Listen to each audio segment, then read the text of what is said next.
Alô, alô, queridos OABeiros, quem quer ser aprovado na primeira fase, dia 21? Quem quer me encontrar lá na segunda fase, Direito do Trabalho? Quem está nessa luta, sejam bem-vindos. Vamos juntos nessa caminhada rumo à aprovação. Temos a primeira fase, agora, dia 21 de dezembro, está bem pertinho. Vamos fazer uma revisão agora daquelas revisões tops, tá? Aquelas revisões incríveis que eu tenho certeza absoluta, absoluta, certeza da certeza, que eu vou te entregar diversas questões. Tem que ser, se eu não entregar as 8 aqui, tá? Essa vai ser uma revisão completaça. E hoje a gente vai ter a primeira parte dela, tá? Só a primeira, porque tem muito conteúdo, muita coisa que eu acredito que possa cair na sua prova, beleza? Galerinha, professor Mike Almeida, sou professor de ética aqui do SES OAB, também dou aula de Direito e Processo do Trabalho para a primeira fase e lá na segunda fase nós temos a nossa operação A Prova OAB, que é voltada exclusivamente para direito do trabalho. Muita prática mesmo. Peças processuais, questões discursivas, mas isso é para depois. A partir do dia 22 de dezembro, você já começa a se preocupar com isso. Por enquanto, cola aqui comigo, que eu vou te dar as 8 questões de ética para você ser aprovado. Deixa eu só ajustar o ar-condicionado aqui, porque tem que ficar do jeito que eu gosto. Muito bem, pessoal. Hoje a aula voltada exclusivamente para a ética. Vamos ver muita coisa importante aqui do Estatuto, que pode cair na sua prova. Vou começar compartilhando a tela aqui com vocês. E é o seguinte, galera. Primeiro recadinho.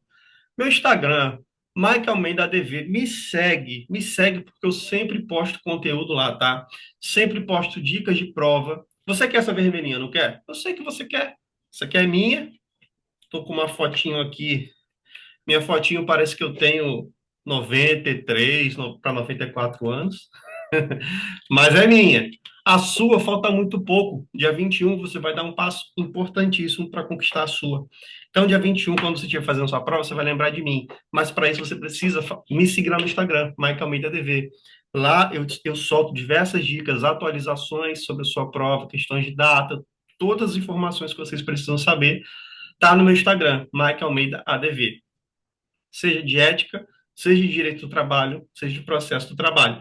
Só mais uma vez, só para você ficar ligado no que eu estou te falando, para você prestar atenção. Eu dou aula de direito do trabalho, processo do trabalho e ética. Se você colar em mim, você estudar comigo, você pode garantir 18 pontos. 5 de processo do trabalho, 5 de direito do trabalho e mais 8 de ética. Já pensou? Já começar a prova com 18 pontinhos? Faltando só 22 para você ir para a segunda fase? Pensa nisso, pensa nisso. Então, pessoal, hoje a nossa aula vai ser uma aula bem completa, vai ser uma aula mais extensa, mas a gente vai passar por temas muito importantes que você tem que passar para a sua prova. Você tem que ir fazer sua prova dia 21 com esses temas bem fresquinhos na cabeça de vocês, tá? Revisão top para vocês. Vamos lá, galera, vamos começar então, né? Já falei bastante, já falei que eu vou dividir em duas aulas, porque tem muito conteúdo. Essa aqui é a primeira parte. Vamos começar, pessoal, com a atividade da advocacia. O que o advogado pode fazer? O que o advogado faz, a bem da verdade? Temos aqui atividades judiciais de um lado e temos as atividades extrajudiciais do outro, que são elas quais? Vamos lá. Judiciais, postulação perante o Poder Judiciário e juizados especiais. É você protocolar uma ação na justiça. Por exemplo, eu sou advogado trabalhista, eu vou lá e ingresso com uma ação trabalhista representando meu cliente. Eu tenho essa postulação, esse poder de postular. Proporação, apresentar defesa, interpor recurso, exatamente isso aqui. Já as extrajudiciais são outros exemplos que eu trouxe aqui para vocês, é de consultoria, assessoria e direção jurídicas. O que essas atribuições, o que essas práticas fazem? Elaboram parecer, revisa contratos, orienta empresas, são essas partes extrajudiciais das atividades da advocacia. Isso aqui é muito importante você saber, a base legal está no parágrafo 1º do Estatuto, que diz o seguinte, vamos lá. Pessoal, primeira fase é isso, tá? Não dá para correr, não dá para fugir disso. Primeira fase é leitura, é letra de lei, é lei seca, é o que cai na sua prova, é o que a FGV cobra, tá? Artigo 1º, pessoal, são atividades privativas da advocacia. Inciso um aqui, ó, a postulação a qualquer órgão do Poder Judiciário e aos juizados especiais. E o segundo, as atividades de consultoria, assessoria e direção jurídica. Essas daqui são as extrajudiciais. Pegou a visão? Agora vem esse parágrafo primeiro, que a FGV. Nossa, a FGV gosta de cobrar exceção, não gosta? Ela é covarde, ela gosta de cobrar exceção. Para ela, você já sabe tudo de regra. Então ela vai lá e te cobra a exceção, que é para machucar você assim, ó. Pega você assim, ó. Aqui, ó, a exceção que eu quero que você me diga qual é. Porque na cabeça da FGV, você já está ciente de todas as regras. Então, atenção, parágrafo primeiro diz o quê? Não se inclui na atividade privativa de advocacia a impetração de habeas corpus em qualquer instância ou tribunal. Aqui qualquer pessoa pode fazer, pessoal. Qualquer pessoa pode impetrar habeas corpus, não só o advogado. Por isso que está aqui, o parágrafo primeiro bem destacado para você. E o parágrafo segundo. Os atos e contratos constitutivos de pessoas jurídicas, sob pena de nulidade, só podem ser admitidos a registro nos órgãos competentes quando visados por advogados. Pega essa dica aí, pega essa visão do parágrafo segundo. Parágrafo terceiro, pessoal, cai muito em prova. Isso aqui despenca em prova, cai em prova, chove em prova, toda prova. É possível isso aqui cair, prova sim, prova não, prova sim, prova sim, prova não, prova sim, prova sim. Sempre cai. É vedada a divulgação de advocacia em conjunto com outra atividade. É só esse parágrafo terceiro, o resto aqui é explicação minha. É vedada a divulgação de advocacia em conjunto com outra atividade. Poxa, eu vou divulgar meu trabalho de advocacia junto com a minha sorveteria? Pelo amor de Deus, né? É outra coisa, outra parada, não tem como você juntar. Então, pessoal, o advogado ele não pode divulgar o trabalho dele de advocacia junto com outra profissão na mesma propaganda. Aí aqui eu trouxe um exemplo para vocês, não é permitido anunciar advocacia e corretagem de imóveis, ou escritório de advocacia e consultoria financeira, no mesmo cartão, site ou rede social, não pode, pessoal. Vai bagunçar, vai vacalhar com tudo, não pode. E essa proibição é justamente para trazer ordem. Ela existe para que não gere essa confusão entre as atividades. Isso serve para quê, pessoal? Para proteger a sobriedade da profissão e impedir a captação indevida de clientes. Isso aqui é visando o bem maior da advocacia, entendeu? O bem maior da profissão. Para não manchar a profissão, para não ficar aquela coisa jogada que pode ser de qualquer jeito. Tem regras. Antes da gente dar continuidade, preste atenção. Eu tenho um grupo, eu e mais alguns professores, temos um grupo gratuito no WhatsApp. Se você quiser entrar nesse grupo, você fala comigo lá no meu Instagram, me dá um oi, fala que quer entrar no grupo, ou se você quiser apenas esse material, você fala comigo também que eu disponibilizo para vocês. Acho que o próprio Sérgio vai disponibilizar para vocês também. Eu tenho esse grupo no WhatsApp com alguns professores, grupo gratuito completamente. Lá eu vou já disponibilizei alguns materiais, vou disponibilizar esse material aqui também da revisão para vocês, tá bom? Fiquem à vontade. Tem os professores de penal, de trabalho, de civil, tudo voltado para te ajudar nesse momento, tá bom? E é gratuito, nem se preocupe. Lá a gente vai atualizando, vai disponibilizando materiais extras para estudo, assim como esse daqui, por exemplo, tá bom? Fiquem à vontade, só me mandar um oi lá no meu Instagram, Mike Almeida DV, que aí eu mando o link, vocês entram no grupo, te mando o material e conforme tiver novos materiais, novas revisões, eu vou te passando, tá bom? Fiquem à vontade. Então, aqui, esse daqui é preferidinho, tá? Da FGV, de cobrar. Essa é vedada a divulgação da advocacia em conjunto com outra atividade. Talvez não caia nessa prova agora, porque caiu na última. Só talvez. Mas é muito possível que caia de novo, tá? De uma outra forma que ela vem cobrar. Por exemplo, advocacia em conjunto com outra atividade. O que foi cobrado, acho que foi nome fantasia. Isso, exatamente. Foi cobrado na última prova, questão do nome fantasia do escritório de advocacia, por exemplo. Advocacia, causa ganha 100%. Um nome doido assim, não pode. Esse nome fantasia maluco não tem regras para nome, a gente vai ver isso aqui hoje. Tá nessa revisão. Existe regra para ter um nome, não é qualquer nome fantasia que você pode usar. Isso caiu na última prova.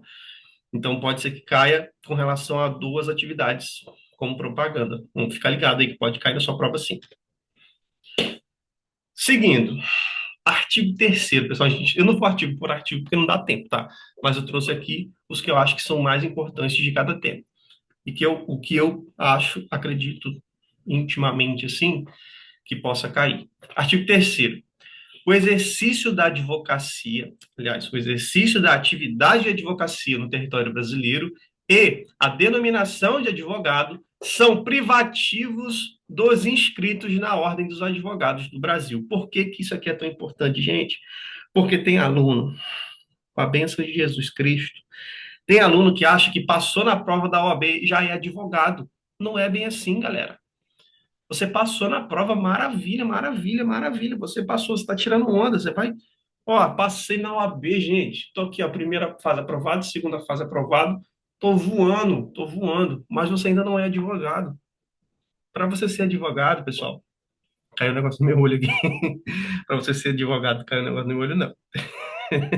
Para você ser advogado, você tem que se inscrever na OAB. Se você não tem, se você não for inscrito na OAB, você não é advogado. Você tem que estar inscrito na OAB. Existe essa diferença de aprovação na OAB para inscrição na OAB. Você não é automaticamente inscrito quando você é aprovado, tá? Tem um processo. Então, aqui o artigo 3º ele estabelece o quê? Somente os inscritos na OAB podem exercer a advocacia no Brasil e utilizar legalmente o título de advogado, garantindo a regulamentação e a fiscalização da profissão. Muita atenção nisso, gente, tá bom? A aprovação não é a mesma coisa que inscrição. Joia? Você passou na prova, depois você se inscreve nos quadros da ordem, depois você é advogado, quando você faz seu juramento e finalmente pega a sua vermelhinha. Beleza? E se você tiver sorte, ele não vai vir com a cara de velho igual a mim. Enfim, seguindo. Parágrafo, artigo 5º agora.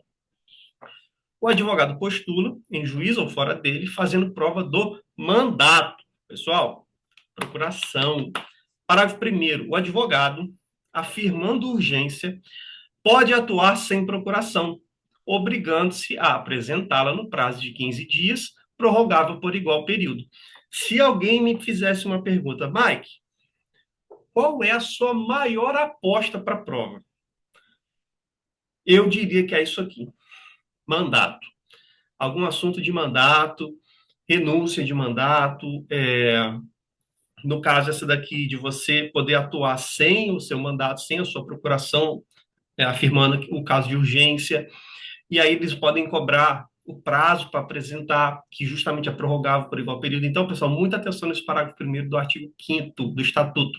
O advogado, afirmando urgência, pode atuar sem procuração, obrigando-se a apresentá-la no prazo de 15 dias, prorrogável por igual período. Muita atenção nesse parágrafo 1º, muita desse artigo 5º, tá? No meu coraçãozinho aqui, alguma coisa de mandato, então fique esperto. Parágrafo 2º. A procuração para o foro em geral habilita o advogado a praticar todos os atos judiciais, em qualquer juízo ou instância, salvo os que exijam poderes especiais, tá? Muita atenção nisso aqui, nesse salvo, porque é nesse salvo aqui que a FGV te dá uma rasteira e você perde pontos, se confunde na questão, tá? Então, atenção. Não tem como eu ficar repetindo tudo, pessoal. Eu vou disponibilizar o material para vocês, é só vocês falarem comigo, tá? Depois que eu disponibilizar o material para vocês, vocês façam mais anotações, rabisquem mesmo, tá? Porque assim é mais fácil de gravar.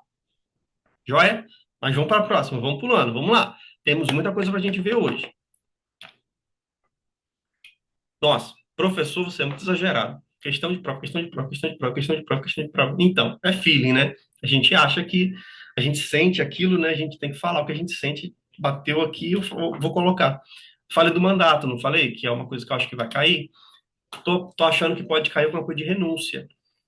E aí vem o parágrafo 3º desse artigo, que fala o seguinte: o advogado que renunciar ao mandato continuará durante 10 dias seguintes à notificação da renúncia a representar o mandante, salvo se for substituído antes do término desse prazo. Pessoal, vou desenhar aqui para vocês entenderem, vou dar uma explicação bem simples para vocês entenderem. Eu tenho um cliente, eu sou advogado, você é meu cliente.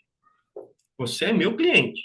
Mas eu vou renunciar o meu mandato que eu tenho com você. Vou renunciar, não quero você mais como meu cliente. Você me perturba demais. Tô fora, não quero não. Você é um cliente muito chato. Não quero você como meu cliente. Você manda mensagem, 200 mensagens por dia, áudio, me liga 15 vezes por dia. Não, não quero mais. Vou renunciar ao meu mandato que eu tenho seu. Não quero você mais como meu cliente. Eu vou lá e renuncio ao meu mandato que eu tenho com você. Renuncio. Quando eu renuncio, pessoal, durante os próximos 10 dias, eu continuo responsável por você, eu continuo responsável por aquela ação. Mesmo eu tendo renunciado, eu continuo responsável por 10 dias. Fechou esse pensamento? Renunciei hoje. Eu tenho 10 dias para frente como responsável ainda do seu processo. A menos que eu renunciei hoje.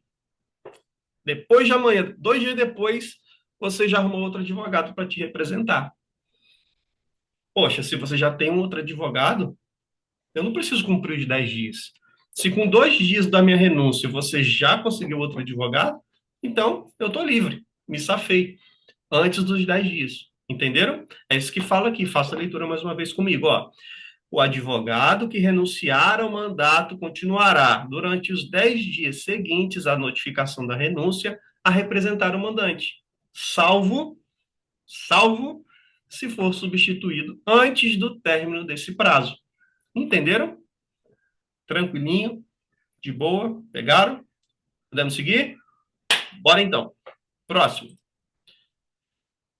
Ainda falando sobre atividade de advocacia, aqui um ponto importante, porque vira e mexe cai também, que é a inscrição do advogado. O que é necessário para o advogado se inscrever na OAB, tá, pessoal? O que ele precisa? Está lá no artigo 8º. Vamos ver aqui os incisos, vamos passar por eles. Inciso primeiro, ele tem que ter capacidade civil. Ponto. 2, diploma ou certidão de graduação em direito, obtido em instituição de ensino oficialmente autorizada e credenciada. Diploma ou certidão de graduação em direito. Se for a certidão de graduação em direito, pessoal, lá no artigo 23 do Regulamento Geral, tem que estar acompanhado o quê? De cópia autenticada do respectivo histórico escolar, tá bom? Se for a certidão de graduação em direito, tem que ter a cópia também autenticada do respectivo histórico escolar, de acordo com o artigo 23 do Regulamento Geral. Inciso terceiro, título de eleitor e quitação do serviço militar, se brasileiro. Quarto, aprovação em exame de ordem. Óbvio, você tem que ser aprovado no exame de ordem e você será aprovado. Você vai ser aprovado, eu tenho fé nisso, você vai ser aprovado, você estará com a sua vermelhinha, pessoal. Final do ano, nossa, só prova final de ano, 21 de dezembro. Presentão, né? Poxa, final de ano aí, Natal, Ano Novo, sabendo que falta só mais um passo para você conquistar sua vermelhinha. Porque você vai passar na primeira fase. É uma certeza que eu tenho, você vai passar na primeira fase. Quando você passar na primeira fase, você vai começar a estudar para a segunda e você vai passar Natal e Ano Novo sabendo que você está bem pertinho, falta só mais uma etapa para finalmente conquistar sua vermelhinha, tá bom? Tenho certeza nisso, tenho certeza. Então você precisa da aprovação no exame de ordem. Outra coisa, lá no inciso 5º, não exercer atividade incompatível com a advocacia. A partir do artigo 28 do Estatuto, a gente tem essas incompatibilidades, vamos estudar também, revisar, né? Inciso 6º, idoneidade moral. E 7º, prestar compromisso perante o conselho, que é você ir lá e fazer o juramento. Isso aqui ninguém pode fazer por você, tem que ser você mesmo, tá bom? Isso aqui costuma cair em prova, tá? Os requisitos para inscrição do advogado na OAB, o que é preciso para se inscrever nos quadros da OAB. Costuma cair esses requisitos e aqui estão eles elencados no artigo 8º do Estatuto, beleza? Fechou?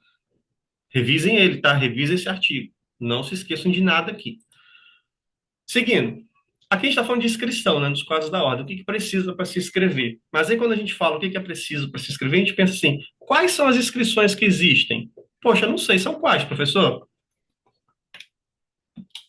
Eu vou explicar para você agora quais são. Temos três. A principal, a inscrição suplementar e a inscrição por transferência. Vou dar o meu exemplo, vou utilizar o meu exemplo. Eu moro em Recife, no estado de Pernambuco. Eu fiz a minha OAB aqui, passei aqui, me inscrevi aqui, na seccional de Pernambuco. Então, pessoal, a minha OAB, minha inscrição principal é de Pernambuco. Pronto, só isso, acabou. Minha OAB principal é de Pernambuco. Porém, pessoal, eu sou do interior do Rio de Janeiro. Eu sou da região serrana do Rio de Janeiro. Talvez alguns alunos aqui já saibam, outros não. Da cidade de Nova Friburgo. Climinha frio, gostosinho demais. Nova Friburgo, maravilhoso. Inclusive, muita saudade. Então, eu tenho muito familiar, tenho muito amigo lá. E surgem causas para eu trabalhar, para eu entrar com ações lá no Rio de Janeiro, no estado do Rio. Então, se eu quiser atuar no Rio de Janeiro, eu posso. Também, mesmo a minha OAB sendo daqui, posso. Posso sim, posso atuar livremente lá no estado do Rio de Janeiro. Até 5 ações. 5 ações. A partir da sexta ação que eu tiver no Rio de Janeiro, eu vou precisar obrigatoriamente de uma inscrição suplementar. Por isso tem essa, palavra, essa frase aqui embaixo, ó, sextou, suplementou. Mais de 5, ou seja, 6 ou mais ações em um outro estado, em uma outra seccional, que não é a sua principal, você tem que fazer a sua inscrição suplementar. Então, sextou, suplementou. 6 ações ou mais em outra seccional, você precisa fazer a sua inscrição suplementar. Já a por transferência, pessoal, a transferência é simples. A minha principal é de Pernambuco. Eu vou transferir a minha principal daqui de Pernambuco para o Rio de Janeiro. Eu faço essa transferência. É como o próprio nome já diz, é transferência. Tá, bem tranquilo. A pegadinha dessa questão aqui, que pode vir na sua prova, é exatamente isso. Poxa, a minha inscrição principal é do estado do Rio Grande do Sul, mas eu tenho 7 ações lá no Rio de Janeiro, em São Paulo. Em São Paulo, eu tenho 7 ações em São Paulo. Preciso da suplementar ou não? Preciso, porque tem mais de 5. Então, sextou, suplementou. Pega essa dica, sextou, suplementou. Não esquece. Joia? Isso aqui falando de inscrições. Aí aqui que vem o caso. Aí eu venho um debate aqui para vocês junto comigo pensarem. Artigo 7º. Aqui a gente está falando de direitos e prerrogativas. É o principal tema da sua prova. O principal tema da sua prova. Pode ter certeza absoluta que é o principal tema da sua prova é esse aqui, direitos e prerrogativas dos advogados. É o que a OAB mais cobra, a FGV mais cobra do aluno. Aí está lá no artigo 7º assim, ó. São direitos do advogado. Inciso 1. Exercer com liberdade a profissão em todo o território nacional. Caramba, peraí. Exercer com liberdade a profissão em todo o território nacional. Então, eu posso atuar livremente em todo o território do Brasil. Eu estou livre para atuar quantas vezes eu quiser, do jeito que eu quiser, em qualquer lugar do país. Sim e não, porque depende, né? Tudo no direito não depende, exatamente, do que a gente acabou de ver, que é da inscrição suplementar. Você pode atuar livremente no Brasil inteiro, em todas as seccionais, livremente, assim como está aqui no inciso 1. Mas a partir do momento em que você tiver mais de 5 ações em determinada seccional, que não é a sua principal, aí você vai ter que fazer a sua inscrição suplementar para poder continuar atuando com toda essa liberdade. Então, você precisa ter esse ponto de atenção, essa ligação entre uma coisa e outra. É um direito e uma prerrogativa do advogado atuar de forma livre em todo o Estado nacional. Você pode atuar em todos os estados do Brasil, mas existe um limite até 5. Após 5 ações em uma outra seccional, que não é a sua principal, você vai precisar fazer a sua inscrição suplementar. Aí você vai poder fazer 6, 7, 8, 10, 15, infinitas ações você pode fazer em outra seccional, já que você tem a sua inscrição suplementar, além da sua principal, da sua seccional. A minha seccional, a minha que eu falei, a minha pessoal aqui, ó, é Pernambuco. Se eu atuar em mais de 5 ações no estado do Rio de Janeiro, eu vou precisar da minha inscrição suplementar lá no Rio de Janeiro. Joia? Muita atenção a esse detalhe, é importante. Seguindo. Pessoal, como eu falei, direitos e prerrogativas é o ponto alto da sua prova, tá? Você vai, com certeza, dar de cara com algumas questões. Eu não falo nenhuma, eu falo mais de uma, tá? Questões que falam sobre direitos e prerrogativas. Então, aqui eu trouxe alguns, não tem como a gente trabalhar todos, porque, afinal de contas, é uma revisão. Trago para vocês o inciso segundo aqui, ó. A inviolabilidade, um dos principais temas que a FGV cobra. A inviolabilidade do seu escritório ou local de trabalho, bem como de seus instrumentos de trabalho, de sua correspondência escrita, eletrônica, telefônica e telemática, desde que relativas ao exercício da advocacia. Muita atenção, pessoal, a essa questão da inviolabilidade, porque ela é muito cobrada, muito mesmo. A FGV adora esse tema. Vai mexer no celular do advogado. A namoradinha de vocês aí, ó, ou o namoradinho, vai pegar seu celular. Deixa eu ver seu celular aí que eu quero ver um negócio. Pode ver, não. Celular, não. Inviolável. É meu instrumento de trabalho. Pode ver nada aqui, não. Mas é assim, não sei o que, não. Aqui é trabalho. Não confunda as coisas. Beleza? Essa brincadeirinha é para você não se esquecer. Existe essa inviolabilidade. Agora eu falo para vocês, essa inviolabilidade, ela é absoluta ou ela é relativa? ela é relativa, pessoal.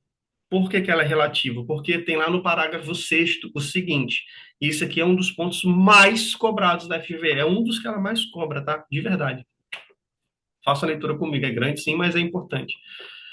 Presentes indícios de autoria e materialidade da prática de crime por parte de advogado, a autoridade judiciária competente poderá decretar a quebra da inviolabilidade de que trata o inciso 2 do caput deste artigo.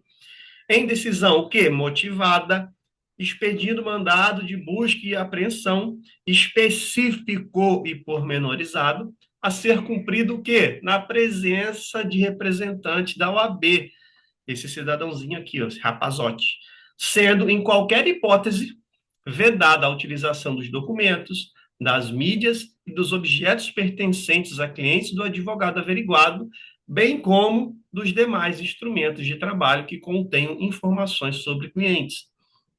Pessoal, a figura do representante da OAB é de extrema importância, tá?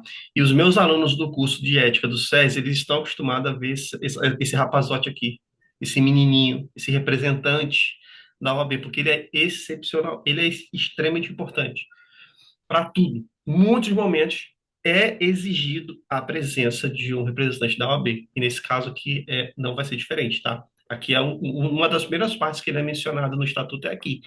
Então, pessoal, a inviolabilidade ela é relativa, porque se tiver presente indício de autoria e materialidade na prática do crime por parte do advogado, a autoridade judiciária ela pode sim quebrar essa inviolabilidade que o estatuto garante para o advogado, tá? Então, muita atenção nisso aqui. Se houver o quê? Indícios de autoria e materialidade da prática de crime por parte de advogado, tá? Se houver isso aqui, a autoridade judiciária pode fazer a quebra de inviolabilidade. Mas aí é de qualquer jeito? Pode ir lá, olhar tudo que quiser, na hora que quiser, quando quiser, com quem quiser? Não. Tem que ter o quê? O mandado, ó, tem que ter uma decisão motivada, expedir mandado de busca e apreensão específico e pormenorizado. Não é para olhar tudo, tem que olhar uma coisa específica. Esse mandato aqui é para procurar o quê? Você quer ir pegar o quê? É só aquele negocinho ali, aquele documento ali. Então você vai para pegar aquilo, você não vai para vasculhar tudo. Entendeu? Então tem que ser específico, pormenorizado, a ser cumprido na presença de representantes da OAB. Pessoal, tem que ter a presença do representante da OAB, tá? Tem que ter a presença do representante da OAB. Não existe a opção de não ter. Não tem essa opção de não ter. Tem que ter o representante. Esse camarada do topetinho aqui, com crachá de representante da OAB, ele tem que estar presente lá. Ele não existe outra opção, ele tem que estar. Joia? Continuando. Em qualquer hipótese, vedada a utilização dos documentos, das mídias e dos objetos pertencentes a clientes do advogado averiguado, bem como dos demais instrumentos de trabalho que contêm informações sobre clientes. Então, pessoal, não vai pegar coisas de outros clientes lá e ficar utilizando mídia, documentos de outros clientes que não tem nada a ver. Não, não existe essa possibilidade também, é vedado. Joia? E isso aqui é questão de prova. Nossa, quantas vezes caiu isso aqui na prova da FGV, gente? Quantas vezes caiu? E qual é a chance de cair de novo? Muito grande, muito grande. Só esse parágrafo aqui pode cair de diversas formas diferentes, porque tem muita informação nesse parágrafo. Beleza? Seguindo. Agora, perceba como eu dei um salto, hein? Aqui, ó, parágrafo sexto e o próximo é o parágrafo sexto G. Tem o sexto A, B, C, D, E, F, G. Tem vários, você vai estudar todos, tá? Aqui eu trouxe só alguns. O sexto G fala o seguinte: a autoridade responsável informará, com antecedência mínima de 24 horas, a seccional da OAB a data, o horário e o local em que serão analisados os documentos e os equipamentos apreendidos, garantido o direito de acompanhamento em todos os atos pelo quem? Pelo representante da OAB e pelo profissional investigado para assegurar o disposto no parágrafo 6º C deste artigo. Pessoal, mais uma vez a gente tem a figura importantíssima do representante da OAB. Aqui no sexto, teve o indício de autoria, teve materialidade da prática do crime por parte do advogado, teve o mandato, foram lá, pegaram as coisas, pegaram o computador do advogado. Vamos dar um exemplo, pegaram um computador. Eles podem analisar, abrir o computador e olhar tudo qualquer hora, a hora que eles quiserem, do jeito que eles quiserem, tudo que eles quiserem? Não é bem assim. Não é bem assim. Eles não podem ser olhando tudo de qualquer jeito, qualquer hora. Eles têm que avisar Isso aqui é muito importante, pessoal. O representante da OAB ele tem que ser avisado com antecedência mínima de 24 horas do local, da data e do horário que vai ser feito essa análise do que foi apreendido nesse mandato. Tá me entendendo? Quem tem que estar presente? O representante da OAB e quem? O profissional que está sendo investigado. Tem que ter isso, pessoal. E, ó, antecedência mínima de 24 horas. Isso aqui é, nossa, isso aqui é a cara de cair na prova da FGV. Mas, professor, e se tiver que ser com muita urgência? Não pode esperar 24 horas, não, professor. Tem que averiguar, tem que analisar o que foi apreendido, os equipamentos, tem que averiguar tudo na hora, tem que ser pressa. Ali não tem como esperar 24 horas, questão de urgência. Aí a gente cai no parágrafo 6º H. Em casos de urgência devidamente fundamentada, pessoal, devidamente fundamentada pelo juiz, a análise dos documentos e dos equipamentos apreendidos poderá acontecer em prazo inferior a 24 horas. Beleza, pode acontecer antes de 24 horas. Garantido o direito de acompanhamento em todos os atos pelo representante da OAB e pelo profissional investigado para assegurar o disposto no parágrafo 6º C deste artigo. Pessoal, tem o prazo nunca mínimo de 24 horas. Mas se for um caso de urgência devidamente fundamentado pelo juiz, pode ser antes das 24 horas. Pode ser. Mas mesmo assim, tem que ter quem lá? Quem tem que estar lá? Presente? Quem? Quem? Aqui. Quem tem que estar... Fala para mim. Quem tem que estar presente? Aqui, ó. O nosso amigão aqui, ó. Nosso representante da OAB, nosso camarada. E mais quem? O representante da OAB está aqui. E mais quem? O profissional investigado. Pode ser antes das 24 horas em caráter de urgência devidamente fundamentado pelo juiz? Pode, ok. Mas não importa se é menos de 24 horas. O representante da OAB tem que estar lá e o profissional investigado também tem que estar lá. Não é no caso da mãe Joana, não, meu amigo. Tem que respeitar os direitos e as prerrogativas do advogado. Inclusive, quando você receber sua vermelhinha, aqui, ó, no finalzinho tá, ó, bem aqui no finalzinho da sua carteira tá escrito direitos do advogado. Tá o artigo 7º inteiro aqui, ó. Ó, dos direitos do advogado, o estatuto, né? Tá aqui, ó, artigo 6º, artigo 7º, tem o 7º A, deixa eu ver aqui. 7º A, tá aqui, ó, são direitos da advogada mulher. Então, direitos e prerrogativas não é brincadeira. Direitos e prerrogativas do advogado é para ser respeitado, tá? A gente está vivendo um mundo meio bagunçado aí, juridicamente falando. Não vou entrar nesse mérito, mas direitos e prerrogativas do advogado é para ser respeitado. Você, como advogado, não importa, não importa, pessoal, você é advogado. Você tem direito, você tem prerrogativa e tem que ser respeitado. Joia? Aqui eu estou trazendo alguns dos seus direitos, algumas das suas prerrogativas, e você vai estudar mais, porque vai cair na sua prova. Presta atenção, vai cair na sua prova. Não estou brincando, não. Você sabe que vai. Próximo. Qual é o próximo? H? Não, essa aqui já foi, né? Próximo. Sanções. Isso aqui tá aqui meio que jogado, mas na outra aula eu vou falar melhor sobre isso, tá? O artigo 35 tem as sanções disciplinares que consistem em censura, suspensão, exclusão e multa. E o parágrafo 1 fala assim, ó, as sanções devem constar dos assentamentos do escrito, após o trânsito em julgado da decisão, não podendo ser objeto de publicidade a de censura. Muito bem. Isso aqui é mais para informação para vocês lerem mais uma vez, porque vocês precisam saber quais são as sanções que existem, disciplinares, lá no Estatuto, no Código de Ética. Mas na outra aula eu vou falar melhor sobre isso, tá bom? Continuando aqui sobre direitos e prerrogativas. Bem aleatório esse assunto aqui no meio, mas não tem problema não. O importante é que a gente viu. Direitos e prerrogativas ainda. Inciso terceiro, pessoal, muito cobrado em prova também. Comunicar-se com seus clientes, pessoal e reservadamente, mesmo sem procuração, quando estes se acharem presos, detidos ou recolhidos em estabelecimentos civis ou militares, ainda que considerados incomunicáveis. Pessoal, a FGV brinca demais com isso aqui. Ela tira onda demais com isso aqui com a cara do aluno, porque ela brinca, tudo está escrito aqui, ó. Ela diz que não pode se comunicar porque ele é o cliente está sendo considerado incomunicável. Aí você fala, ah, é verdade, se ele está incomunicável, então não pode comunicar com ele. Aí você pensa isso. Não, né? A outra coisa que acontece muitas vezes, comunicar-se aqui, pessoal, mas mesmo sem procuração, fala da procuração, ó, mesmo sem procuração, pessoal. Aí nas opções está dizendo que só pode com procuração. Então ela brinca muito com essas informações, ela pega essa letra de lei aqui, essa lei bem sequinha, esse inciso, e brinca com as palavras, cara. Ela vai trocando palavra aqui, troca por outra palavra dali, e você fica confuso. Quando você lê as questões, você vê que está tudo muito parecido. Aí você fica perdido, mas você não vai ficar perdido dessa vez. Por quê? Porque você está vendo aqui comigo. Então preste atenção, inciso terceiro. O que que você, como advogado, qual é o direito que você tem como advogado? É isso, pessoal. Você tem que pensar que isso aqui é você, é no seu dia a dia, no seu trabalho. Você, qual é o seu direito e a sua prerrogativa?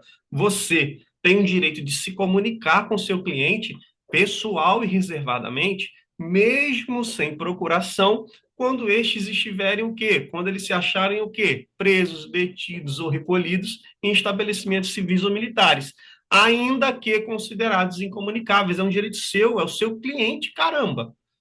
Você não vai poder se comunicar com o seu cliente? Pode sim, mesmo sem procuração. Tem essa de incomunicável, não, então, incomunicável com os outros. Comigo, não. Sou advogado dele, tem que conversar comigo. Comigo ele pode. Beleza? Seguindo. Olha quem está aqui novamente. Olha quem está aqui.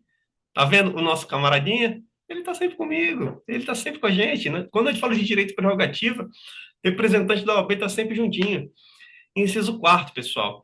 Ter a presença de representantes da OAB quando preso em flagrante por motivo ligado ao exercício da advocacia para a lavratura do auto respectivo, sob pena de nulidade. E, nos demais casos, a comunicação expressa seccional da OAB. Por que que é importante isso aqui, pessoal? Sempre, sempre, sempre vai ter participação da OAB. Sempre. O que vai mudar o nível de participação é o que foi cometido de ato. Ele foi preso em flagrante por quê? Foi por um motivo ligado à advocacia? O advogado ele foi preso em flagrante por alguma coisa relativa à advocacia? Então, o representante da OAB precisa estar presente para a lavratura do auto, tá? Agora, se ele foi preso em flagrante por alguma coisa qualquer que não tem relação com a advocacia, não precisa o representante ir. Porém, a OAB tem que ser comunicada. Tem que ligar e tem que avisar a OAB. Tem relação com a advocacia o flagrante? O representante tem que estar presente. Não tem relação com a advocacia. Não precisa do representante estar lá, mas precisa informar a OAB. A OAB sempre tem que estar ciente. Se for uma coisa que ele fez errada, que foi preso em flagrante por causa do exercício da advocacia, o representante da OAB tem que estar presente. Se foi algo qualquer que não tem a ver com relação à atividade da advocacia, tem que ligar para a OAB e informar, tá? Não existe a opção de não informar a OAB. A OAB sempre tem que saber, tá bom? Seja com o representante presente, seja por ligação, seja comunicando de alguma forma a seccional, tá bom? Muita atenção, porque a OAB sempre participa. Pode cair na sua prova dizendo o seguinte: ah, foi, vamos ver aqui, sei lá, furto, foi um acidente de trânsito, alguma coisa desse sentido, ele foi preso em flagrante. Não tem nada a ver com a advocacia. Mas aí eles, nas opções, diz que, como não tem nada a ver com o exercício da advocacia, então não precisa nem avisar o AB. Deixa para lá, não precisa. Precisa sim, precisa avisar. Mesmo não tendo relação com a atividade da advocacia, tem que avisar sim a seccional, tá? Pode cair mais ou menos assim na sua prova, então muita atenção. Deixa eu tomar um pouco de água.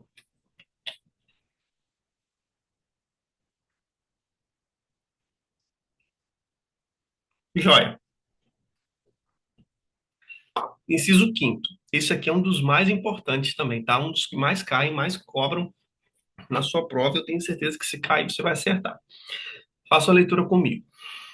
Não ser recolhido preso antes de sentença transitada em julgado, senão em sala de estado maior, com instalações e comodidades condignas e, na sua falta, em prisão domiciliar. Somente na falta temos a prisão domiciliar. Pessoal, você, preste atenção, você não pode ser preso antes da sentença transitada em julgado, se não em sala de estado maior. Ou, se não tiver, aí você vai para a prisão domiciliar. Antes da sentença transitada em julgado. Nossa, você precisa ter muita atenção nisso. Antes da sentença transitar em julgado. Depois que transitou em julgado, você pode passar ela comum com todo mundo, normal. depois de transitado em julgado. Mas antes de transitar em julgado, você só pode ser preso, recolhido onde? Sala de Estado Maior. Se não tiver sala de Estado Maior, você vai para a prisão domiciliar. Não é um ou outro juiz escolhe. Ah, tem a sala de Estado Maior aqui, mas deixa ele em prisão domiciliar. Não. Ele só vai para a prisão domiciliar se não tiver a sala de Estado Maior. Ah, não tem sala de Estado Maior disponível, então ele vai para a prisão domiciliar. Transitou em julgado, foi culpado do crime, tem que ser preso. Aí ele sai da prisão domiciliar e vai direto para a cela comum, tá? Porque depois que transita em julgado, cancela isso aqui. Isso aqui é só até transitar em julgado. Antes de transitar em julgado, isso aqui é válido. Depois, cela comum. E cai na prova, pessoal. Cai, é sério, cai muito. Acredita em mim. Isso aqui cai muito em prova. E você não pode errar, porque é uma coisa muito simples, não pode errar. Os alunos confundem, acham que é um ou outro. Não, gente, não é um ou outro. É sala de Estado maior. Se não tiver a sala de Estado maior, aí sim vai para a prisão domiciliar, tá? Seguindo, inciso oitavo agora, pessoal. Dirigir-se, calma aí. Dirigir-se diretamente aos magistrados nas salas e gabinetes de trabalho, independentemente de horário previamente marcado ou outra condição, observando-se a ordem de chegada. Então, pessoal, aqui tem uma diferença da vida prática para a vida teórica, para o que está na lei, para o que a gente vê no dia a dia, mas enfim, é proibido isso aqui. Por exemplo, na plaquinha, vara do trabalho, atendimento do juiz aos advogados, somente nos horários 10 às 11. Isso aqui é permitido? Não. O estatuto está dizendo aqui para a gente que a gente pode ir diretamente aos magistrados nas salas e gabinetes de trabalho, independentemente de horário previamente marcado ou outra condição, observando-se o quê? A ordem de chegada. Ah, se tem outro advogado que chegou antes de mim, ele tem a preferência antes de mim, né? Aí tem essa ordem de chegada existe.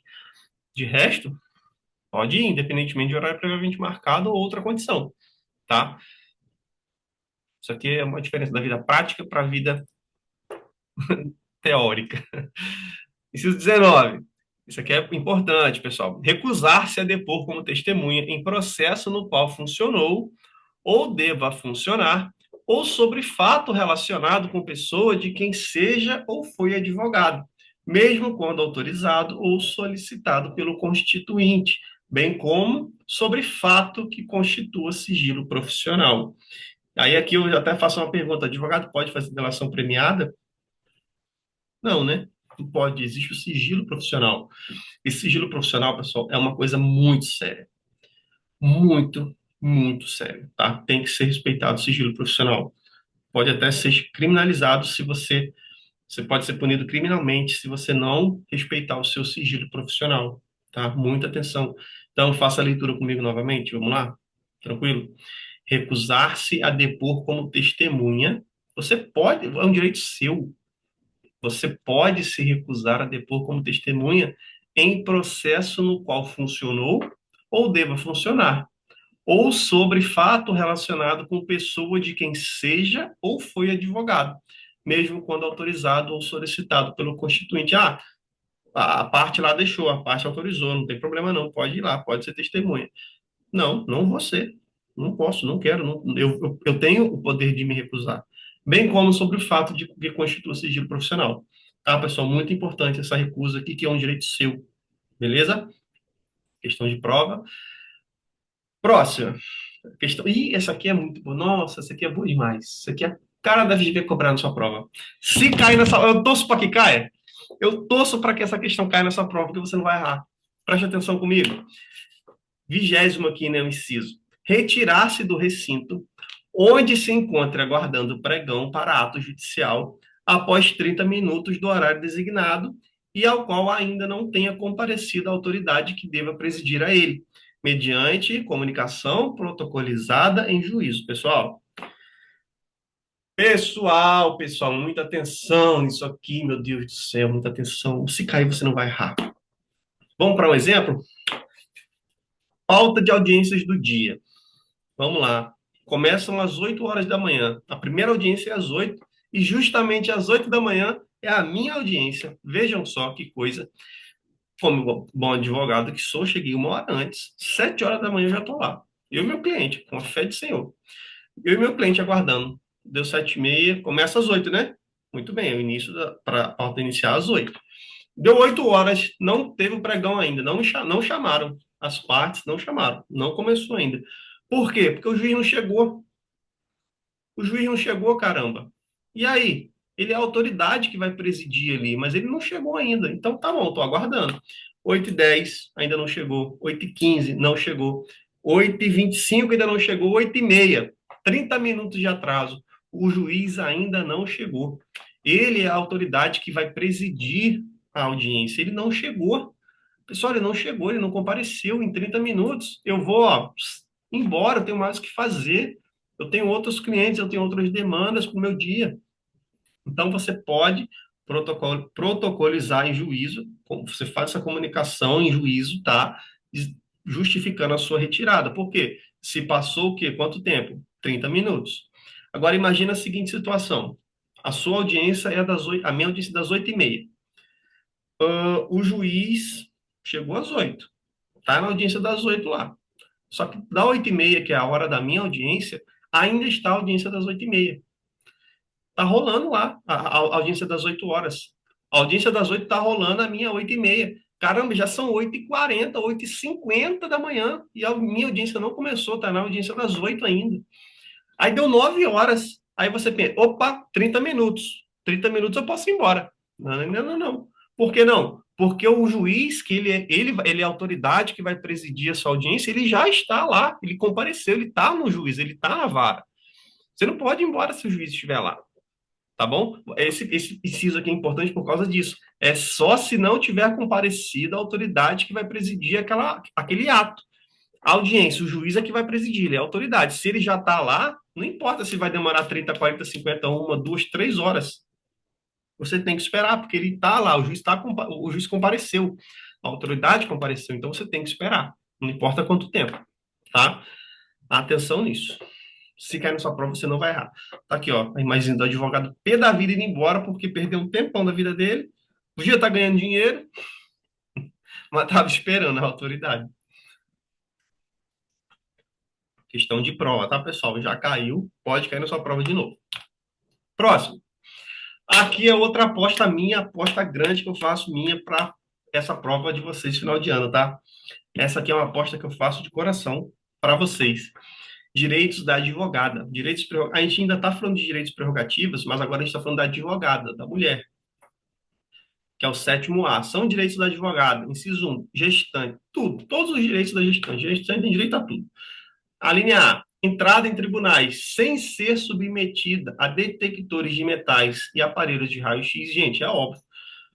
Advogada gestante com um bebê na barriga, poxa, ela vai passar por um detector de metal? Vai passar por máquina de raio-x, podendo prejudicar tanto ela quanto o feto? Não, né, gente? Não pode. Ela tem o direito de não fazer isso, de não passar pelos detectores e também não passar pelos aparelhos de raio-x. Isso é meio, ó, se cair na sua prova, você não vai errar, não, hein? Pelo amor de Jesus. A linha B, reserva de vaga em garagens dos fóruns dos tribunais. É aqui que a FGV gosta de brincar e cobrar, tá? A gestante tem direito, sim, à reserva de vaga em garagens dos fóruns dos tribunais. Ela tem direito. A gestante, tá? Gestante. Inciso segundo aqui, pessoal. Lactante, adotante ou que der à luz, acesso à creche. Que ela tem direito o quê? Acesso à creche, onde houver, ou a local adequado ao atendimento das necessidades do bebê. Tem que ter isso aqui. Terceiro, inciso terceiro, gestante, lactante, adotante ou que der à luz, preferência na ordem das sustentações orais e das audiências a serem realizadas a cada dia, mediante comprovação de sua condição. Pessoal, muita atenção, muita atenção. Aqui a FGV também brinca com isso aqui. Gestante, lactante, adotante ou que der à luz tem preferência na ordem das sustentações orais e das audiências. Elas têm preferência na ordem. Tá falando aqui, tá condicionando aqui, falando alguma coisa sobre, mas tem mais de um advogado. Tem essa advogada que está gestante, mas também tem outro advogado que está representando a parte. Se tem outro advogado, então o outro advogado ele pode representar e não precisa ter preferência. Nem vem com essa conversa, pessoal, independente de ter ou não outro advogado, Não importa, tem essa preferência. Ela é gestante, ela é lactante, adotante ou deu à luz, ela tem essa preferência na ordem das sustentações orais e das audiências, tá? O que que precisa fazer? Comprovar. Só. Comprovou que ela está naquela condição, comprovou, tem preferência. Não importa se tem mais advogados com ela na ação, não importa, tá? Inciso quarto. Adotante ou que der à luz, suspensão de prazos processuais quando for a única patrona da causa, desde que haja notificação por escrito ao cliente. Aqui a gente está falando de uma situação em que é a única patrona, tudo bem? Aí, nesse caso, ela tem direito ao quê? Suspensão de prazos processuais, quando for a única patrona, desde que haja notificação por escrito ao cliente. Esse desde aqui, de verdinho, pode ser onde a FG brinque com você na prova, na hora de colocar as questões para você escolher, tá bom? Muita atenção. Galerinha, eu sei que é muita coisa, tá? Mas vamos seguir firme. Vamos lá. Não desanima, não. Essa parte de direito da advogada é uma coisa que eu acho que pode cair na sua prova de verdade mesmo. Essa, aquela da renúncia que eu falei do mandato. Enfim, desanima, não. Bora comigo. Quando você pensar em cansaço, começar a desanimar, lembra da vermelhinha. Lembra da vermelhinha que ela está chegando, tá? Daqui a pouquinho ela será sua. Você vai conquistar a sua vermelhinha, você vai fazer o seu juramento, você vai postar no Instagram aquela mensagem linda, maravilhosa com o seu nome na lista, assim, aquele print, com o teu nome riscado na lista, assim, tá? Eu quero isso para você e você vai conquistar isso. Não desanima, por favor. Não desanima. Por favor mesmo. Se desanimar, conversa comigo lá no meu Instagram que a gente bate um papo, que a gente vai te animar, a gente vai botar você lá em cima e você vai conseguir passar nessa prova. Vamos dar sequência aqui, pessoal. Aqui eu trouxe rapidamente a lei contra o abuso de autoridade, tá? A lei número 13.869, de 5 de setembro de 2019. O que que ela diz no parágrafo primeiro? Esta lei define os crimes de abuso de autoridade cometidos por agente público, servidor ou não, que, no exercício de suas funções ou a pretexto de exercê-las, abuse do poder que lhe tenha sido atribuído. E aí, pessoal, por que que eu trouxe isso aqui? Lá no artigo 7º-B do Estatuto está assim, ó, constitui crime, presta atenção, constitui crime violar direito ou prerrogativa de advogado previstos nos incisos 2, 3, 4 e 5 do caput do artigo 7º desta lei. Pena, detenção de 2 a 4 anos e multa. Lá no artigo 7º-B do nosso estatuto. Muito, muito, muito sério isso aqui, pessoal. Crime de abuso de autoridade, tá? Para ajudar vocês aqui, ó, trouxe essa imagenzinha. A lei do abuso é essa daqui. O que que tem lá? Inviolabilidade de escritório, local de trabalho. A gente tem esse direito. É uma inviolabilidade relativa, mas você sabe que você tem essa inviolabilidade. Você tem direito a ter uma comunicação com o cliente, mesmo que ele esteja preso, mesmo que ele esteja recolhido e seja considerado incomunicável, você tem direito de falar com ele, mesmo sem procuração. Participação na OAB, na prisão. Se for uma prisão em flagrante por algo relacionado à atividade de advocacia, o representante da OAB tem que estar presente. Local de prisão, pessoal. Antes da sentença transitar em julgado, qual é? Sala de Estado Maior. Não tem sala de Estado Maior? Então, prisão domiciliar. Depois que transitar em julgado, se ele for considerado culpado ou responsabilizado criminalmente, aí ele vai para a cela comum. Depois que transitar em julgado. Isso aqui é antes, tá? Lembrando, quer esse material aqui? Fala comigo lá no Instagram que eu disponibilizo para você. Quer entrar no meu grupo gratuito de estudos? Lá eu compartilho diversos documentos, diversos materiais bônus, assim, grátis. Não só eu, outros professores também. Entra no meu grupo grátis, tá bom? Tá lá no Instagram, vou mandar para vocês. Só você mandar um oi para mim, Mike Almeida DV. Mando isso tudo lá para vocês. Beleza. Paramos por aqui no assunto de direitos prerrogativos do advogado. Agora a gente vai passar para outro assunto. Qual assunto? Sociedade de advogados. É um assunto grande também, mas muito recorrente de cair na sua prova. Eu tenho quase certeza que vai cair pelo menos uma questão disso aqui, tá? Pelo menos uma questão de sociedade vai cair, tá? Presta atenção, pessoal. Aqui, ó, esse organogramazinho bonitinho que a gente fez. Sociedade de advocacia, ela pode ser o quê? Ela pode ser uma sociedade simples de advogados, com dois ou mais advogados, ou ela pode ser uma sociedade unipessoal de advocacia, que é você com você mesmo. E é isso. Isso. Só isso. Pode ser uma sociedade simples de advogados ou uma sociedade unipessoal de advocacia, essas duas opções. Aí você vê isso aqui no artigo 15, onde tem isso.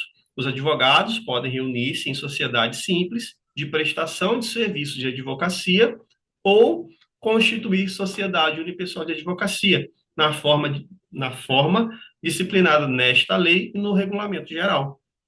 Então, pessoal, aqui, ó, parágrafo primeiro. Esse é um dos parágrafos mais cobrados na FGV quando o assunto é sociedade de advocacia. Por quê? Vem comigo.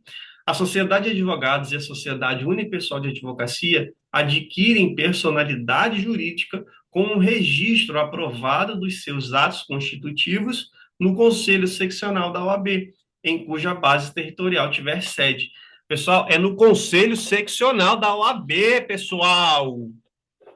Por favor, nunca errem isso. Por favor, eu dou meu coração a vocês, não errem isso, por favor. Você não vai me dar a opção de que é no cartório de registro de pessoas jurídicas. Não. Na junta comercial, não, também não, pessoal. Aqui, ó. É não e não. Aqui e aqui também não. Onde é que você vai fazer o registro da sociedade? É lá na OAB. A sociedade será registrada na OAB, pessoal. Nunca, jamais errem isso. Por favor, prometam para mim, viu? Prometam para mim que vocês nunca vão errar isso. Por favor, não é no cartório de registro de pessoas jurídicas e nem na junta comercial. É na OAB. É lá na seccional, no conselho seccional, que você vai fazer a inscrição na sua sociedade. Tá bom? Esse material eu vou disponibilizar para vocês. Não errem, por favor, eu confio em vocês, hein? Seguindo, parágrafo 4º, pessoal. Nenhum advogado, isso aqui é muito importante, muito. A cara da pegadinha da FGV. Nenhum advogado pode integrar mais de uma sociedade de advogados, constituir mais de uma sociedade unipessoal de advocacia, ou integrar simultaneamente uma sociedade de advogados e uma sociedade unipessoal de advocacia, com sede ou filial na mesma área territorial do respectivo conselho seccional. Professor, eu acho que entendi, mas estou um pouco na dúvida. Vem aqui que eu vou te explicar. Deixa eu ver, eu coloquei Pernambuco, coloquei, né? Tá aqui, Pernambuco. A minha, vamos supor aqui, ó, vamos dar um exemplo. Não, porque aqui eu já coloquei a filial, né? Não, vou dar. Vamos seguir o raciocínio aí que tá aqui. OABRJ. OABRJ, pessoal. Sociedade simples. Eu tenho uma sociedade simples da RJ. Posso ter uma sociedade unipessoal de advocacia também? Eu tenho uma sociedade lá, eu e mais dois advogados. Somos três advogados com uma sociedade simples. Posso ter uma sociedade unipessoal de advocacia, que é, no caso, eu comigo mesmo? Não, não posso. Na mesma seccional, não. Agora, se eu quiser ter uma sociedade unipessoal de advocacia no Rio Grande do Sul, eu posso, que é outra seccional. Então, eu posso ter uma sociedade simples no Rio e uma sociedade unipessoal de advocacia lá no Rio Grande do Sul, sem problema nenhum. Posso ter uma sociedade simples em São Paulo, sem problema nenhum. Posso ter uma filial em outro estado. A minha sociedade simples é aqui, mas eu posso ter uma filial dessa sociedade em outro estado. Mas aí eu não posso ter nenhuma outra depois também. Eu não posso ter nenhuma sociedade unipessoal de advocacia. Eu não posso ter duas coisas, pessoal, numa seccional só. Esse é o ponto. Você não pode ter dois registros, independente de quais sejam, você não pode ter dois registros em uma única seccional. Você só pode ter um registro. Ou você tem uma sociedade unipessoal de advocacia, ou você tem uma sociedade simples. Ou uma filial dessa sua sociedade simples de um outro estado. Uma filial pode ser também, mas você só pode ter uma. E aqui é um ponto importante: uma sociedade simples, você e mais um advogado, tem dois advogados. Vocês abrem uma filial em outro estado, outra seccional, vocês abrem uma filial. Precisa ter da inscrição suplementar, lembra a inscrição suplementar que eu falei lá, que ele sextou, suplementou? Pessoal, a partir do momento que você abre uma filial da sua sociedade simples em uma outra seccional, todos os advogados que fazem parte da sociedade precisam ter a inscrição suplementar. Todos. Tem que ter. Não é opcional. Tá? Todos os sócios, essa sociedade simples que abre uma filial em uma outra seccional, todos têm que ter a inscrição suplementar. Joia?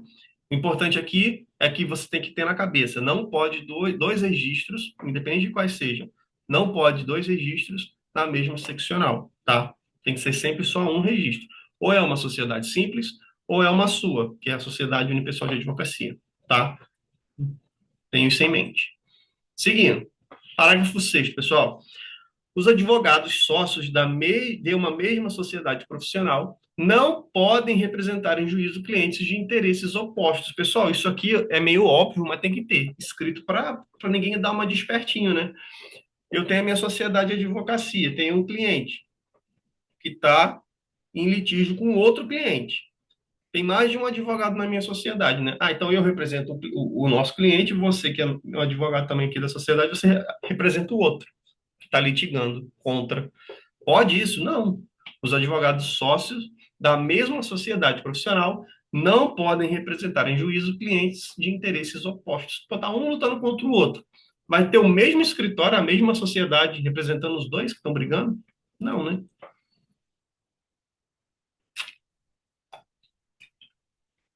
Beleza? Tranquilinho até aqui?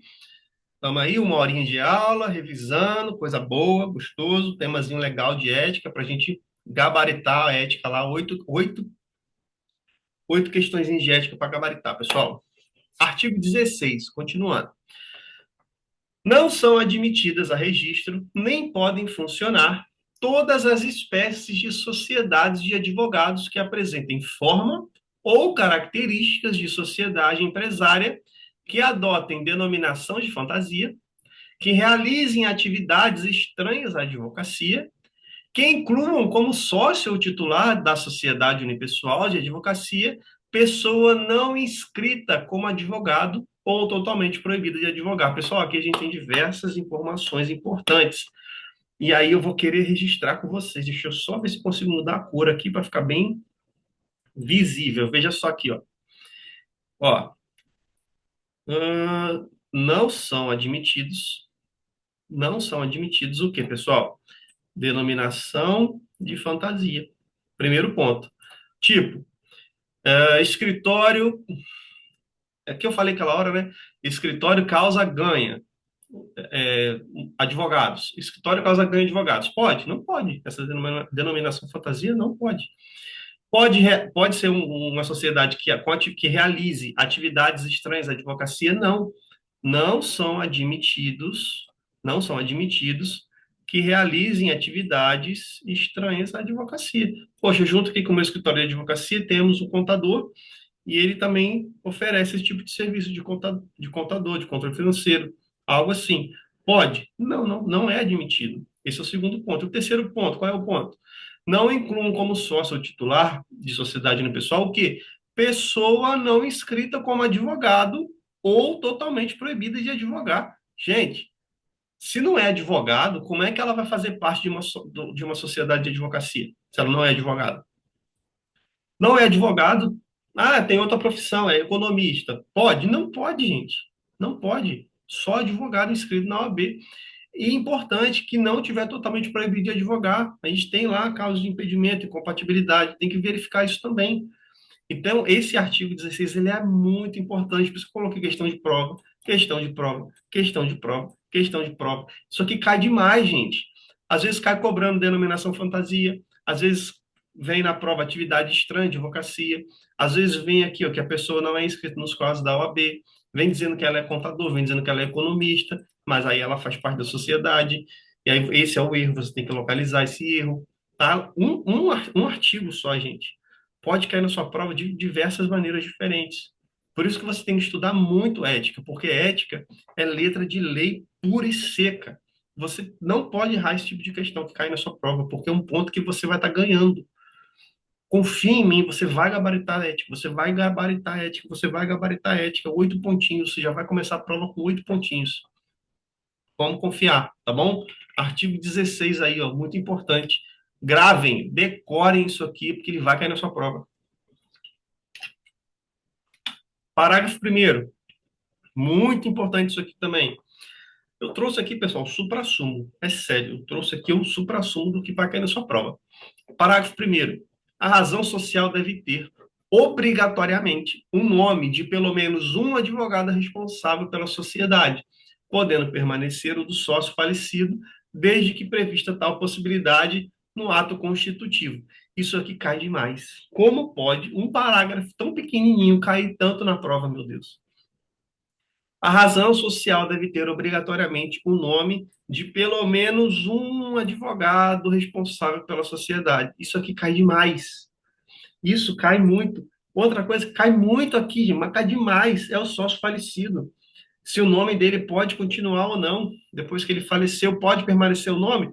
Pode permanecer desde aqui, ó. Essa palavrinha é uma das palavras que a FGV mais ama. Desde que prevista tal possibilidade no ato constitutivo, tá? Como pode um pequeno parágrafo desse cair tantas vezes na prova? Meu Deus, como pode? Mas cai demais, tá? Cai demais. Confia no que eu estou te falando. Cai demais. Muita atenção. A razão social deve ter, obrigatoriamente, o nome de pelo menos um advogado responsável pela sociedade. Beleza? Podendo permanecer o do sócio falecido, desde que prevista tal possibilidade no ato constitutivo. Pessoal, estamos chegando próximo ao fim da nossa aula de hoje, tá? Esse aqui vai ser o último tema que a gente vai ver. Eu trouxe alguns pontos sobre o advogado empregado. O advogado trabalha numa empresa, por exemplo, o advogado representa a empresa. Tem aqui, eu coloquei a CLT aqui, né? Está lá nos artigos 18 ao 21 do Estatuto. Façam um checklist lá, porque eu não trouxe tudo aqui, é só uma revisão. Já parti logo para o artigo 20. Presta atenção aqui, pessoal.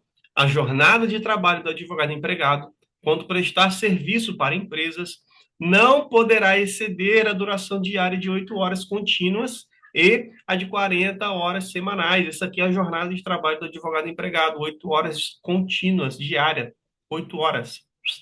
E não pode exceder essas 8 horas e nem exceder as 40 horas semanais.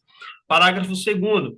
As horas trabalhadas que excederem a jornada normal são remuneradas por um adicional não inferior a 100% sobre o valor da hora normal, mesmo havendo contrato escrito. Pessoal, qual é a porcentagem da hora extra do advogado empregado? 100%. 100%. 100%. Ah, é só feriado? É só domingo? Não. Qualquer dia. Advogado, empregado, fez hora extra, ele ganha 100% do valor da hora dele de bônus, da hora extra, tá? Atenção, advogado, empregado, 100%. Fez hora extra, 100%. Muita atenção, valorize-se, tá bom? Não é só em feriado, não é só no domingo, tá? Qualquer dia da semana, não importa. O advogado é empregado, ele fez hora extra, ele tem direito à remuneração extra de 100% do valor da hora dele, tá? Outro ponto importante, horário noturno. As horas trabalhadas no período das 20 horas de um dia até as 5 horas do dia seguinte são remuneradas como noturnas, acrescidas do adicional de 25%. Então, aqui as informações importantes para vocês é o que? A partir das 20 horas, é porque é horrível de escrever aqui assim com o mouse. 20 horas até o quê? Das 5 horas do dia seguinte. 5 horas do dia seguinte. Esse período aqui é horário noturno, beleza? E qual é o valor que ele recebe a mais? 25%. Lindo, né não? Nossa. Escrever com mouse é horrível. Mas, enfim, são essas informações que eu queria trazer para vocês sobre o advogado empregado. Antes da gente finalizar, tem um ponto aqui extremamente importante. Talvez caia, tá? Isso aqui, ó. Ó. Honorários. Dinheirinho. Bufunfa. A verdinha, a notinha. Artigo 21. Nas causas em que for parte o empregador ou pessoa por este representada, os honorários de sucumbência são devidos aos advogados empregados. Galera, a gente, numa próxima aula de revisão, a gente vai falar sobre honorários. Honorário de sucumbência é o honorário devido ao advogado que ganhou aquela causa. O advogado que perdeu, a parte que perdeu a ação, ela tem que pagar honorários de sucumbência para o advogado vencedor. Ah, mas o advogado, eu sou advogado da empresa. Eu estou advogando representando a empresa ganhou a ação. A outra parte tem que pagar o honorário de sucumbência. Esse honorário de sucumbência é de quem? É da empresa que ganhou ou do advogado? É meu, é do advogado, meu filho. É do advogado, meu amigo, aqui. Eu aqui tenho a vermelhinha. Honorários de sucumbência são devidos aos advogados empregados. Muita atenção. Aí aqui vem o parágrafo único. Os honorários de sucumbência percebidos por advogado empregado de sociedade de advogados são partilhados entre ele e a empregadora, na forma estabelecida em acordo. Aqui é se o advogado empregado da sociedade de advogados, tá? É um caso à parte. Mas eu sou advogado da empresa. E a empresa foi colocada na justiça. Ah, ganhei uma ação para a empresa. A empresa vai receber o honorário de sucumbência? Não. Eu que vou receber. Eu que tenho direito, eu que sou advogado. Beleza? Galerinha, é isso. Calma, calma, calma, calma, calma, calma. Antes de eu te dar boa prova, vem aqui, ó. Eu aguardo vocês lá na segunda fase de Direito do Trabalho, tá? Sou professor de Direito do Processo do Trabalho. Eu, professora Amanda Moreira e o professor Felipe Solano. Direito do Trabalho na segunda fase. Vem com nós. Vem, cola na gente. Cola com a gente que vocês vão se dar bem. A nossa Operação à Prova OAB, Direito do Trabalho. Sabe qual é o nosso lema lá no curso? Nosso lema é: a prática leva à aprovação. Esse é o nosso lema. E a gente leva esse lema extremamente a sério. A gente pratica muito lá na segunda fase de Direito do Trabalho. Todas as peças que podem cair na sua prova de segunda fase, a gente faz, a gente treina mais de uma vez. Questões discursivas, a gente faz para mais de 200, para você ter noção. Então, prática é o que não falta no curso de segunda fase de Direito do Trabalho do SES. Estarei aguardando vocês lá, tá? No dia 22, aliás, vocês vão fazer a prova dia 21. No dia 22 já vai ter cronograma disponível para vocês começarem os estudos, para não perder tempo. A gente vai passar Natal e Ano Novo juntinho estudando, eu e vocês. Aqui, ó, juntinho estudando para a prova, tá bom? A prova já vai ser em fevereiro, a segunda fase, e eu tenho convicção total de que você vai passar nessa primeira fase, tá bom? Meu Instagram, mais uma vez, está aqui, Mike Almeida ADV. Me sigam. Tiver dúvida, pode mandar lá. Quiser entrar no grupo gratuito, me avisa, me manda mensagem lá que eu te mando o link. Se quiser esse material, eu vou disponibilizar também lá no WhatsApp. E o WhatsApp, pessoal, é sério, é meu WhatsApp pessoal, eu só tenho um, tá? Eu só tenho um número, é o meu pessoal, é o que eu uso para comunicar com meus alunos, com todo mundo que entra em contato comigo, é o maior prazer da minha vida, porque o objetivo maior da gente desse lado aqui é a aprovação de vocês, tá bom? Por isso que eu falo de coração aberto, que estarei esperando a mensagem de vocês e estarei esperando também que vocês caminhem com a gente lá na segunda fase, tá? Em Direito do Trabalho. Deixa eu fechar aqui. E é isso. Espero que tenham curtido. Essa foi a nossa primeira parte da nossa revisão zona aí, né? Nossa grande revisão, revisaço, como você queira falar. Enfim, de ética, tá? Beijo no coração de vocês. E eu aguardo vocês na nossa próxima aula de revisão. E também vai ter revisão de véspera, tá? Não se preocupe, a gente vai estudar bastante ainda antes da prova do dia 21. Joia? E a gente vai ter um encontro pós-prova também, para corrigir junto à prova. Joia? Beijão, fique com Deus. Até a próxima, galerinha. Manda mensagem lá no meu Instagram que eu respondo vocês.